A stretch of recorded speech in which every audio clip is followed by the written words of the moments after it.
Cyber Daily News for February 23, 2026.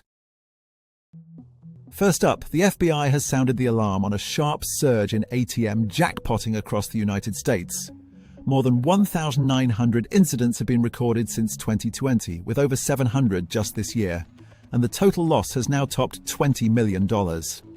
Attackers are exploiting both physical access and a sophisticated family of malware known as Plautus, which hijacks the XFS software layer that controls cash dispensers.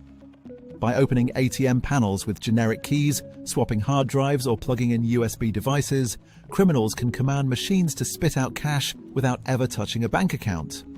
Law enforcement links these operations to organized crime networks, highlighting that the threat is moving from niche hacks to a frontline financial crime tactic. The FBI advisory stresses that robust physical controls device, whitelisting disk encryption, and a verified gold image baseline are essential to stop the next wave. Shifting to the regulatory arena, X, formerly known as Twitter, has lodged an appeal against a €1,200 million fine imposed under the European Union Digital Services Act. The penalty stems from alleged failures in transparency, including the platform-paid verification system, opaque advertising disclosures, and restricted access to public data for researchers.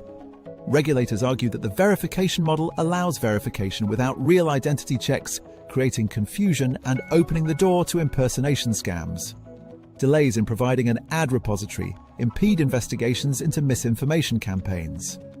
X claims the investigation was flawed, citing procedural errors and a breach of due process.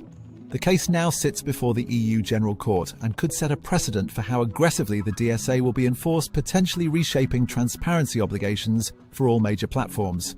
Finally, on the innovation front, Anthropic has rolled out Claude Code Security, an AI-driven service built into its Claude Code platform that scans software codebases for vulnerabilities and offers concrete remediation advice.